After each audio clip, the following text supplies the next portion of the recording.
৪৫ বছর পর শহীদ জিয়া হত্যার রহস্য উন্মোচনের সুযোগ। খুনি মুজাফফরকে জিজ্ঞাসাবাদে গুরুত্বপূর্ণ তথ্য পাওয়ার আশা। নেপথ্যের কারণ জানতে কমিশন গঠনের পরামর্শ। কেন এই হত্যাকাণ্ড ঘটলো, এখানে কোনো ষড়যন্ত্র আছে কিনা, কোনো বিদেশি ষড়যন্ত্র ছিল কিনা, এইগুলো আবার নতুন করে সামনে আসার একটা সুযোগ সৃষ্টি হয়েছে। জাতীয় হোক আন্তর্জাতিক হোক, একটি কমিশন গঠনের মধ্য দিয়ে আসল যে মোটিভটা ছিল মানুষের কাছে স্পষ্ট হওয়া দরকার।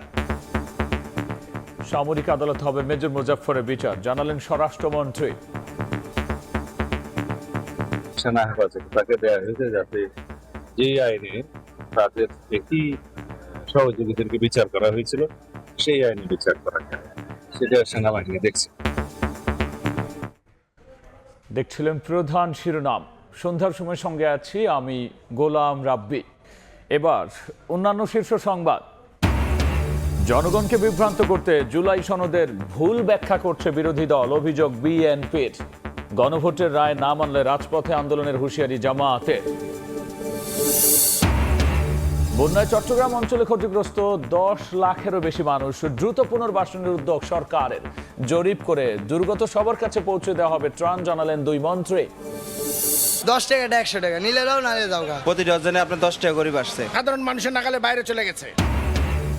বন্যার প্রভাবে সবজির বাজারে আগুন, সরবরাহে ঘাটতির অজুহাতে দ্বিগুণ দাম।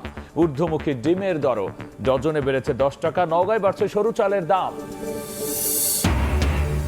বিদেশি শিক্ষার্থীদের জন্য যুক্তরাষ্ট্রের কঠোর ভিসা নীতি। পড়াশোনা শেষে দেশ ছাড়তে সময় পাবেন 30 দিন।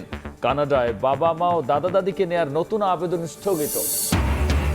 এবং মহাকাব্যিক ফাইনালের আগে অনুশীলনে আর্জেন্টিনা ও স্পেন, বিশ্রামে মেসি। ইনজুরি থাকলেও খেলবেন ইয়ামাল, পেড্রো, জানালো স্প্যানিশ ফুটবল ফেডারেশন।